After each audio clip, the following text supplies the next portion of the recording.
Muito bem, quero convidar você a abrir a sua Bíblia em Mateus, capítulo de número 7. Nós vamos ler mais uma vez os 2 versículos que foram também a divisa desse nosso mês de família e congresso. Mateus capítulo 7, vamos ler os versos de número 24 e também 25. Mateus 7, 24 e 25. Diz assim, palavras de Jesus. Todo aquele, pois, que ouve estas minhas palavras e as põe em prática, será comparado a um homem prudente que edificou a sua casa sobre a rocha.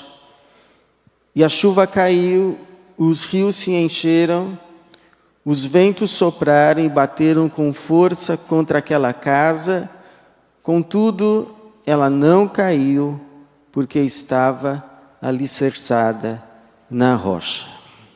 Amém. Obrigado, Senhor, por tudo que o Senhor já falou esse mês. Cada domingo à noite dedicamos para ouvir a Tua palavra a respeito deste assunto tão fundamental, essencial para todos nós, que é a vida no lar, a vida em família. E sabemos que a Tua palavra não volta vazia. Pedimos que nessa noite o Senhor complete tudo aquilo que o Senhor já falou e que famílias, lares, venham ser abençoados, edificados e ainda mais firmados sobre o próprio Senhor Jesus, para que quando vierem os ventos, as tempestades, estes lares, estas casas permaneçam de pé. Essa é a nossa oração para a Tua glória mesmo e em nome de Jesus. Amém. Famílias alicerçadas sobre a rocha. Este foi o tema do nosso mês, especialmente do nosso congresso que começou ontem. Já tivemos aí uma palavra, inclusive nesse texto, ontem pelo pastor Leonardo, hoje pela manhã também ouvimos a nossa irmã Débora. E hoje à noite meditamos de novo nesse texto que diz: todo aquele, pois, que ouve estas minhas palavras e as põe em prática, será comparado a um homem prudente que edificou a sua casa sobre a rocha. E nós sabemos o que Jesus quer dizer com edificar a casa sobre a rocha. Edificar a casa sobre a rocha é fundamentar, alicerçar, construir a sua vida sobre o próprio Jesus e a sua palavra. Por quê? Porque é a palavra de Jesus que será o critério pelo qual todas as coisas serão julgadas no último dia. A gente pode interpretar esses rios se enchendo, o vento batendo contra a casa, como as intempéries dessa vida nossa comum, do dia a dia, e pode ser, mas o que Jesus de fato estava se referindo é o último dia.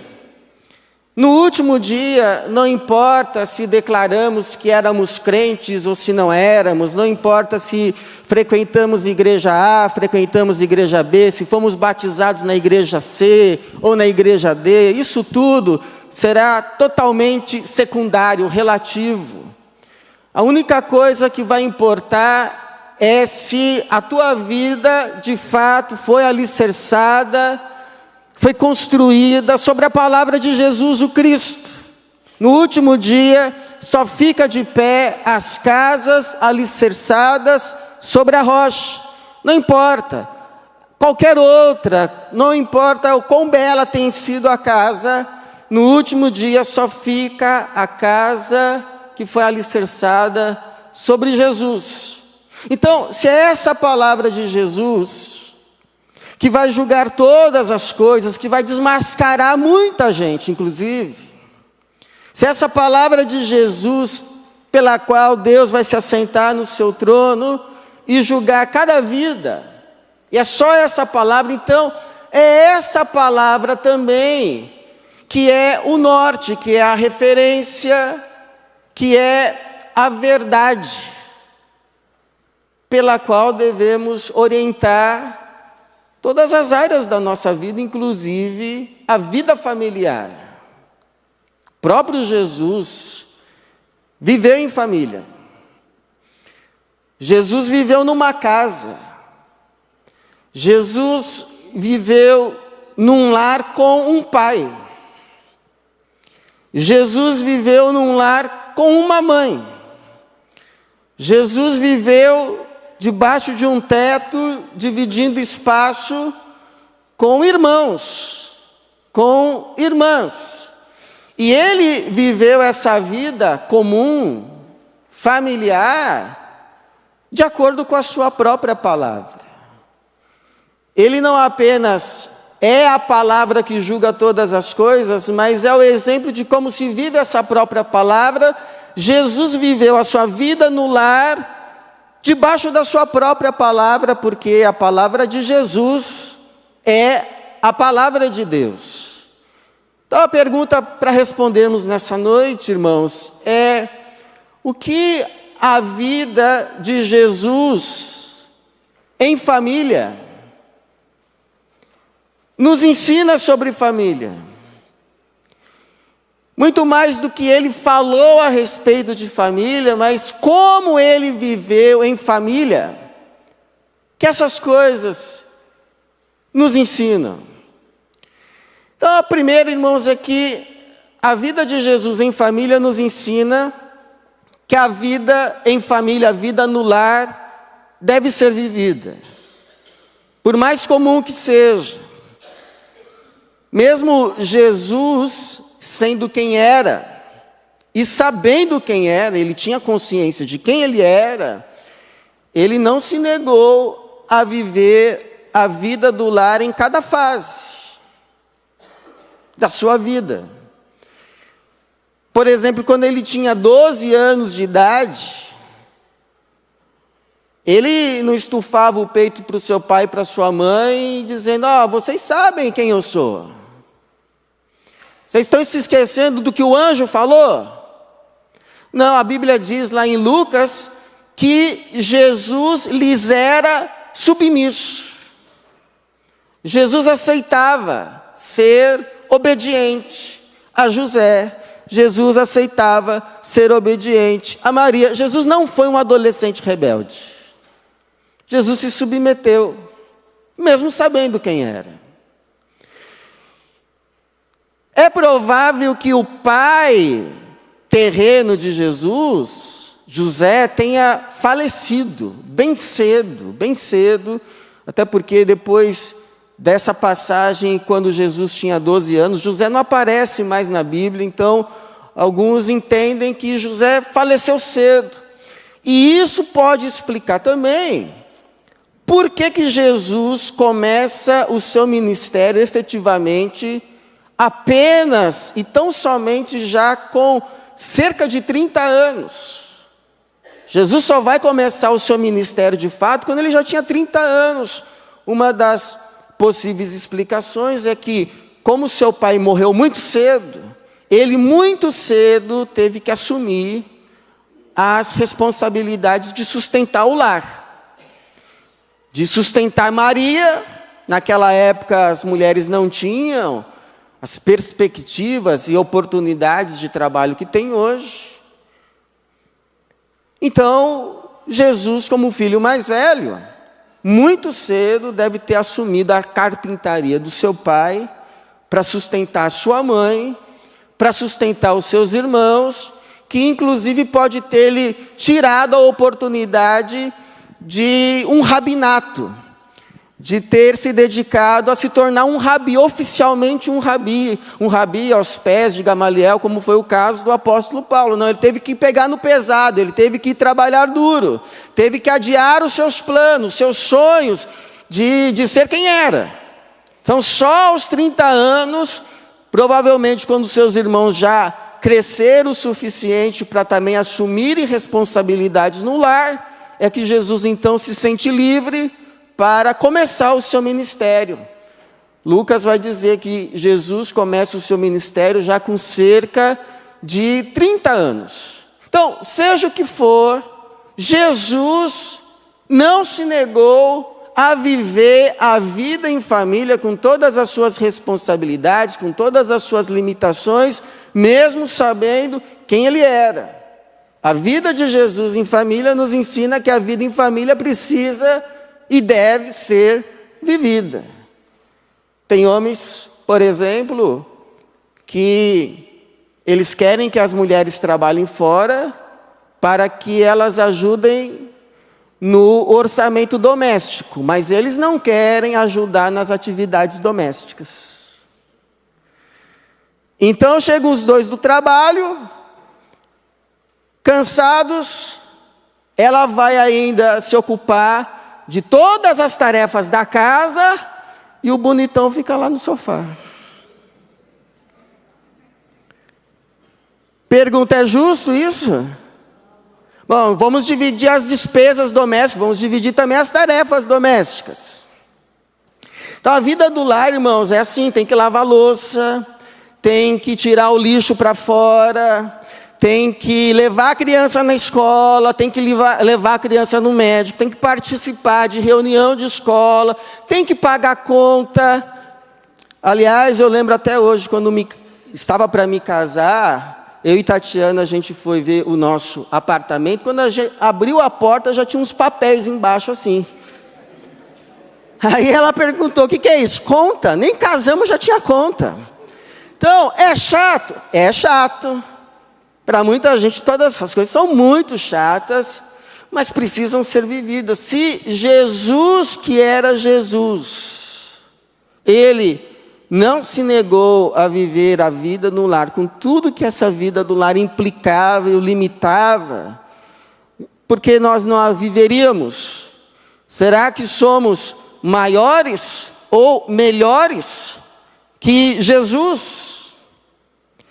Por isso que o apóstolo Pedro diz assim: da mesma forma, maridos, vivei com elas, as mulheres, as esposas, a vida do lar, com entendimento, dando honra à mulher como parte mais frágil e herdeira convosco da graça da vida, para que as vossas orações não sejam impedidas, ou seja, herdeiras convosco da graça da vida. A vida não pode ser um paraíso para um, inferno para outro. A vida é graça, é herança para ambos. A vida no lar é vontade de Deus.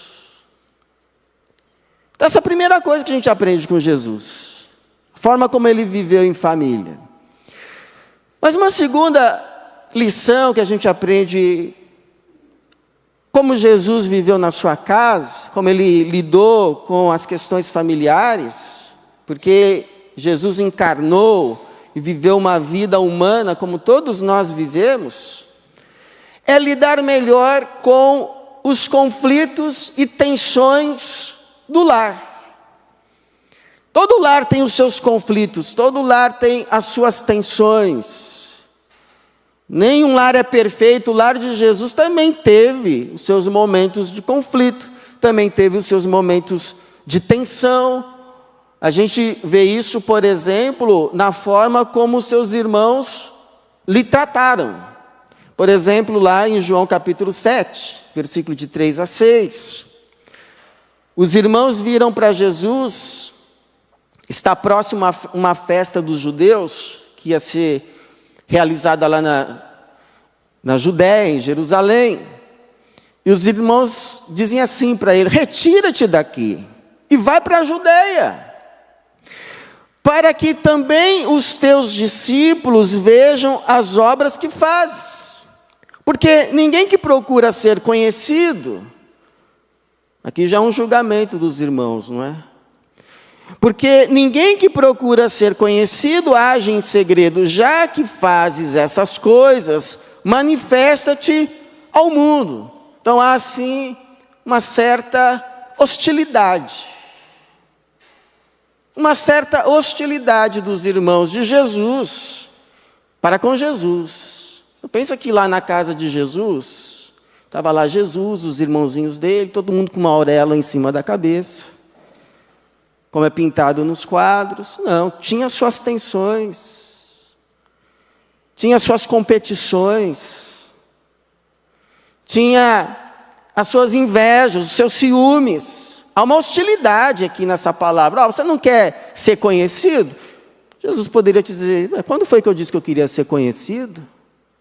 Não, você quer ser conhecido sim, por isso que você faz essas coisas. Então, já que você quer aparecer, vai lá para Jerusalém, lá que é o lugar que se espera o Messias. Messias aqui não vai ficar conhecido não. Aqui na Galileia, ninguém vai ser famoso como Messias. Vai lá para o centro do mundo. E aí o texto vai dizer que o motivo pelo qual eles falavam assim é porque nem seus irmãos criam nele. Nem seus irmãos criam que ele era quem era. Agora, o interessante foi a forma como Jesus respondeu. O que ele disse? Jesus respondeu, o meu tempo ainda não chegou, mas o vosso tempo está sempre presente. Então subam vocês, eu não vou agora. É como se ele dissesse assim, olha, eu só posso ir depois que eu ouvir o meu pai me dizer que é para eu ir. Enquanto eu não ouvir essa voz, eu não vou. O que a gente aprende com essa resposta de Jesus no momento tenso da relação dele com os seus irmãos? Uma coisa que a gente aprende é ouvir e responder. Porque Jesus poderia simplesmente não ter respondido nada. Jesus poderia ter deixado lá aqueles irmãos falando sozinhos, ter saído pela porta. Mas ele responde. Ele dá uma resposta. Porque não ouvir alguém falando é ruim. Ouvir alguém falando e responder mal é pior. Agora, ouvir alguém falando com você e não responder nada é cruel. É cruel. Porque você deixa a pessoa no escuro. A pessoa não sabe o que você está pensando, que não sabe, ficou no escuro. Você deixou a pessoa no escuro. Você destratou essa pessoa, porque é como se essa sua palavra não merece resposta. Sua palavra não vale. Então, eu me lembro, uma vez, um rapaz dizendo para mim, que assim, quando a sua esposa queria discutir a relação, ele sentava e ficava ouvindo. Ficava ouvindo. Aí, quando ela parava, ele simplesmente perguntava, pronto? Tipo, acabou? E levantava e ia embora. Imagino que essa atitude cruel humilhava mais do que muitas palavras.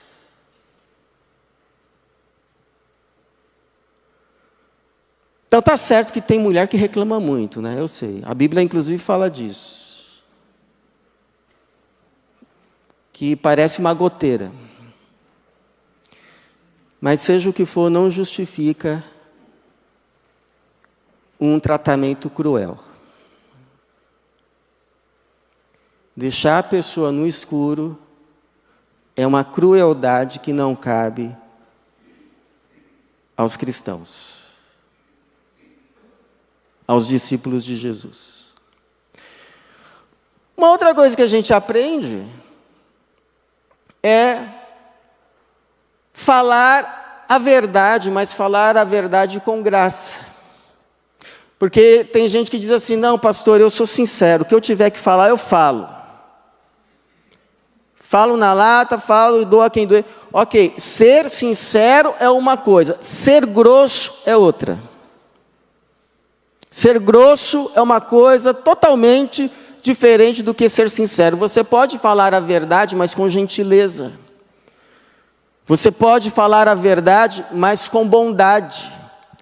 Você pode falar a verdade não para humilhar o outro.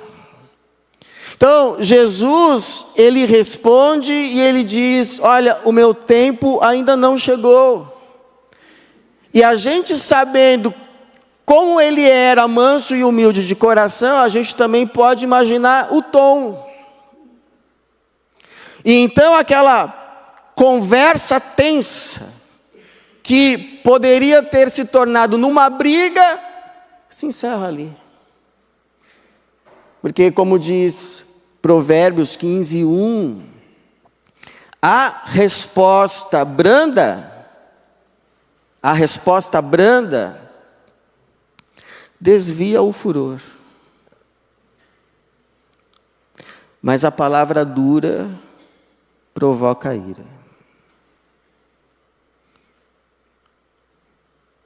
Então, cuidado como você responde, porque de uma discussão pode virar uma briga. De um pequeno facho de fogo que pode ser apagado, pode virar um incêndio. A gente aprende com Jesus a atacar o problema, não a pessoa. Porque Jesus poderia ter dito assim, olha, sabe qual é o problema? O problema são vocês. O problema é a inveja de vocês. O problema é o despeito de vocês. O problema é a incredulidade de vocês. Mas Jesus não fala uma palavra de crítica às pessoas dos irmãos. Ele se limita a falar a questão. A questão é que o meu tempo não chegou. Ponto. Atacou o problema, não as pessoas. Por mais que elas mereciam. Então, eu ouvi a história de uma senhora que ela não conseguia dormir porque o marido, à noite, ficava ouvindo rádio. Ouvia rádio. E chegou uma hora que ela falou com ele assim, olha, meu amor, eu não consigo dormir. Amanhã eu tenho que acordar cedo, eu não consigo dormir com esse rádio ligado. Você poderia usar fones de ouvido? Então, não atacou o marido, apenas o problema. Porque a língua saudável, Provérbios 15:5, a língua saudável é árvore de vida. Quantas dores, quantas feridas, quantos ressentimentos não podem ser evitados se nós imitarmos Jesus. Porque depois que a palavra foi, meu irmão, você pode até pedir desculpas, você pode até pedir perdão, mas já machucou. Já machucou. Então a gente aprende isso com Jesus, a gente aprende que a vida do lar precisa ser vivida com todas as suas limitações, contingências. Não dá para o sujeito casar-se e querer continuar vivendo como se fosse solteiro. Você casou, meu amigo. Agora tem limites. Tem restrições. A sua prioridade agora é a sua esposa, são os seus filhos. Não dá mais para viver como solteiro. A responsabilidade é a casa. Tem as suas restrições, mas a vida do lar precisa ser vivida. Jesus aceitou as restrições. Jesus aceitou os adiamentos. Jesus se submeteu. E a vida de Jesus nos ensina como lidar nos momentos de tensões, a cuidar da nossa boca, a cuidar das nossas palavras, a pedir como o salmista: Senhor, coloca um guarda na minha boca, não deixa eu usar as minhas palavras para produzir morte aqui dentro da minha casa. Que as minhas palavras sejam para edificação, não para destruição. Aí a gente começa a falar disso, vem um monte de história na cabeça. Eu lembro uma vez, no seminário, numa aula lá de psicologia, que o professor contava um caso de um menino que estudou lá, e ele ia muito mal nas matérias, muito mal, que foi feito uma consulta. Foi ver qual era a razão, e a coisa era só psicológica, porque, inclusive, foi descoberto que aquele rapaz tinha um QI enorme.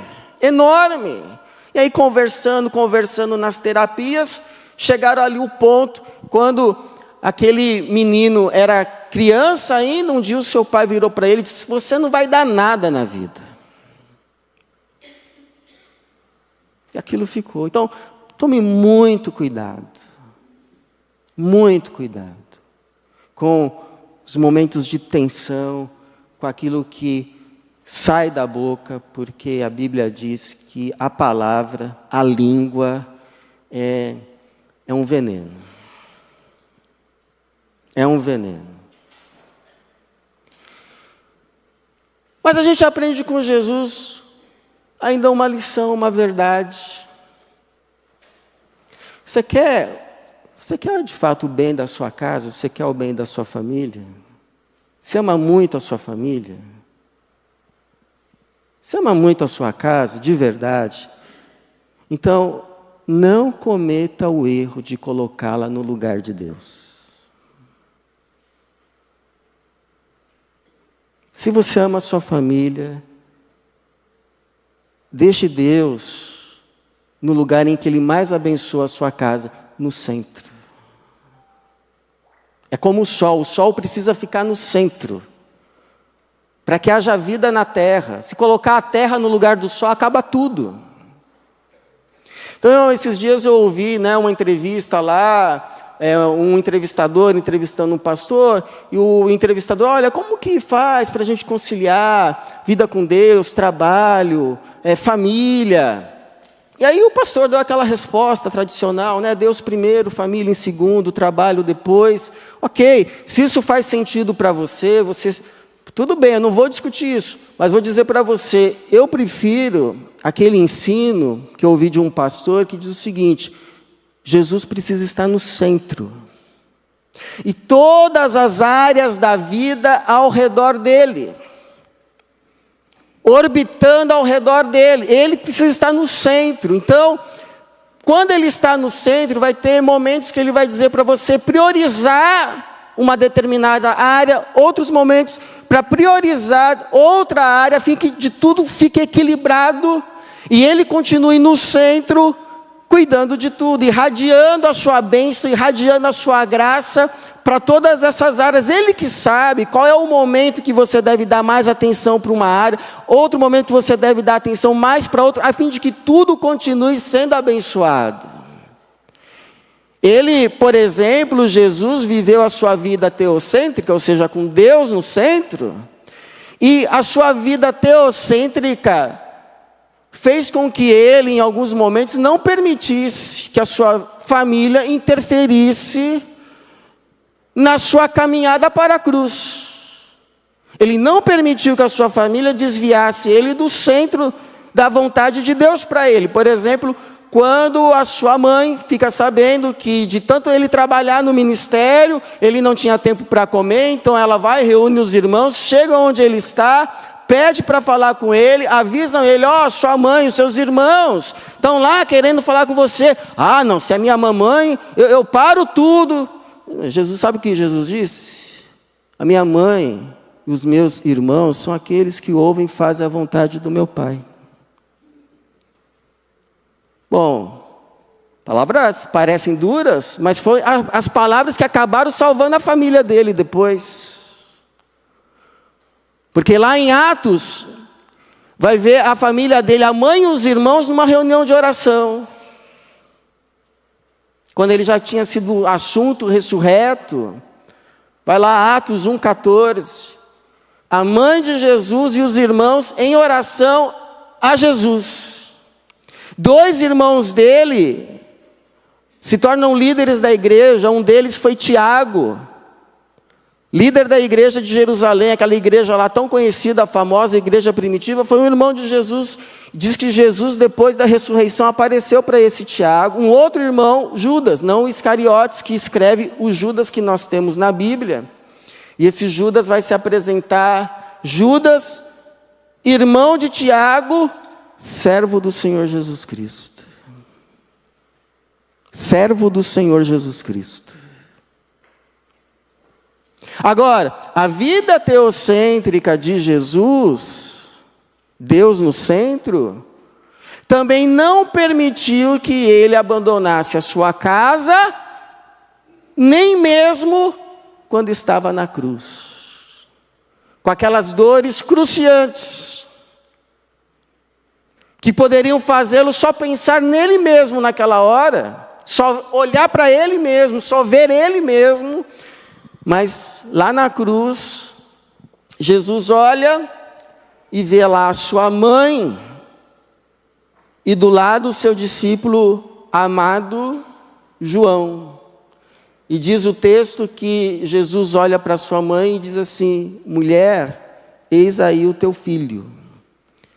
Porque os irmãos de Jesus não estavam lá, não. E Jesus não podia confiar agora o cuidado integral da sua mãe para os irmãos que nem estavam lá. Mas Jesus não deixa a sua mãe desamparada. Não deixa a sua mãe desamparada, mesmo na cruz.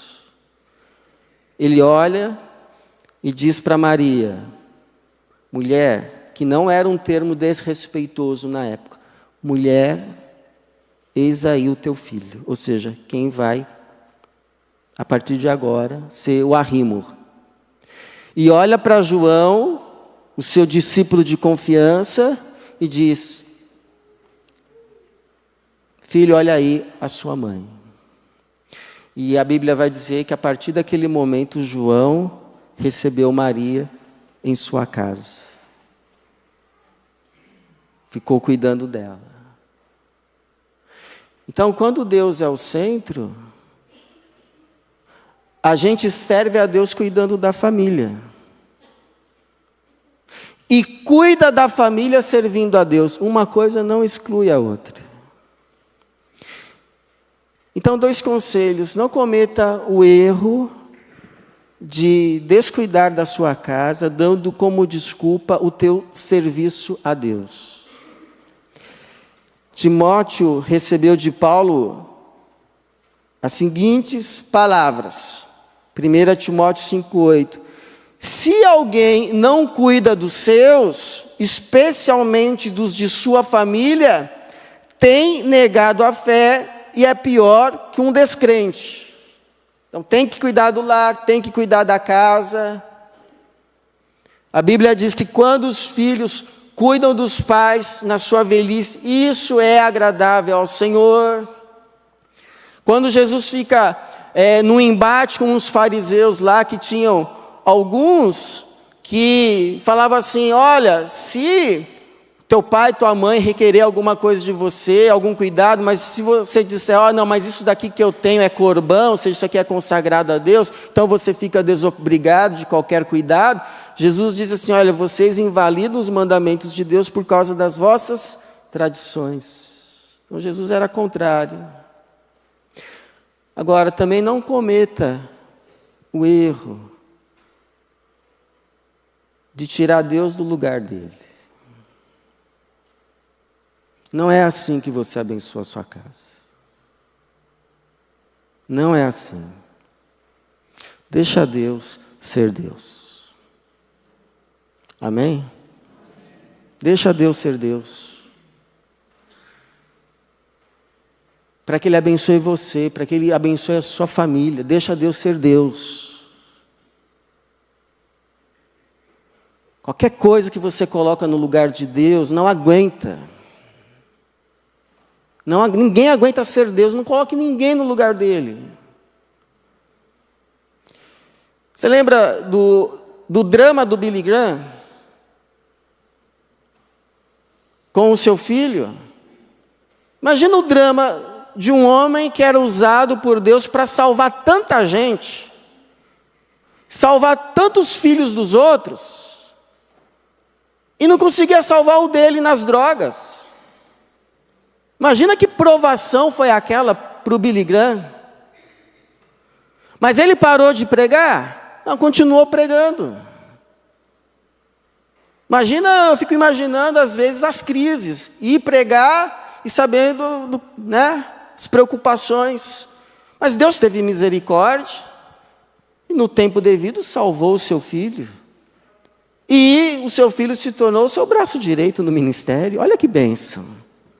Então deixa Deus no lugar dele. Faz me lembrar uma mocinha que um dia estava no seu quarto. Foi ela que me contou esse testemunho. Ela disse assim, estava no quarto, pastor, e aí eu olhei assim para cima e vi que a lâmpada estava bem no centro do teto. Bem no centro. Aí eu falei, é por isso que Jesus precisa ficar no centro da nossa vida, porque aí Ele ilumina tudo. Aí Ele ilumina cada parte da vida. Não tira Jesus, não tira Deus do centro. Você quer que tudo seja abençoado, tudo seja iluminado? Deixa Deus no lugar dele. Deixa Deus ser Deus, na sua casa e na sua vida. Deixa Deus ser Deus.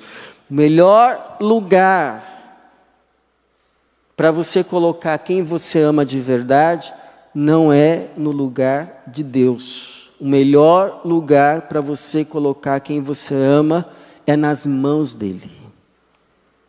Nas mãos de Jesus. Nas mãos do Pai de Jesus Cristo. Nas mãos do Deus Criador de todas as coisas, o Deus que pode todas as coisas. Porque Jesus disse que das mãos dele ninguém pode arrebatar. Então você ouve essas coisas, e alguém pode dizer assim,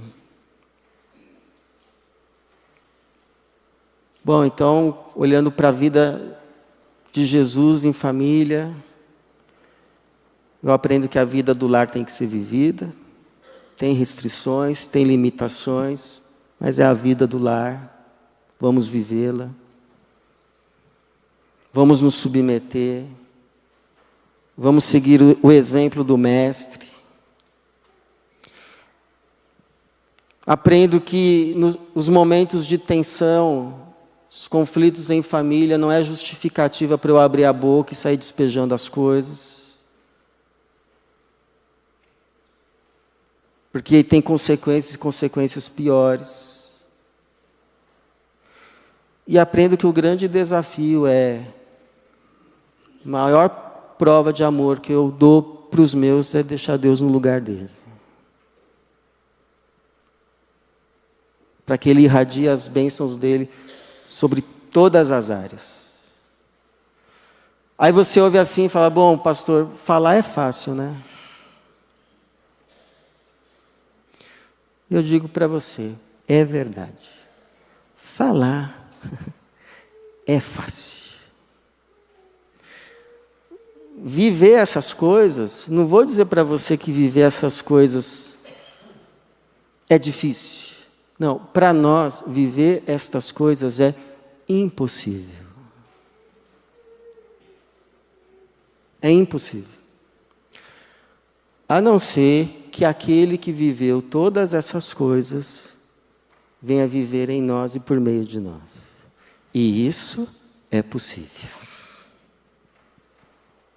E essa é a vontade dele. Viver em nós e por meio de nós.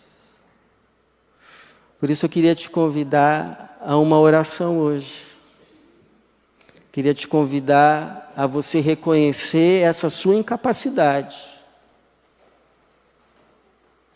E você então orar: Jesus, vem viver em mim.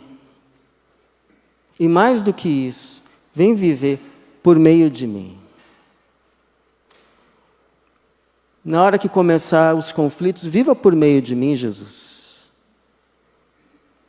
Na hora que começar as situações difíceis, viva por meio de mim, Jesus. Porque como diz uma música infantil, e com ela termino, quando Jesus entra no nosso coração, Ele muda tudo. Muda aonde vamos. Muda o que fazemos.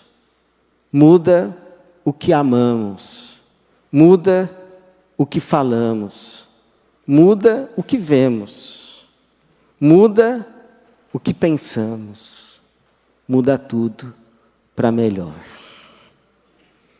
Que assim seja na sua vida, que assim seja em cada casa, e que cada lar aqui seja abençoado por Jesus. Que Deus nos abençoe. Amém.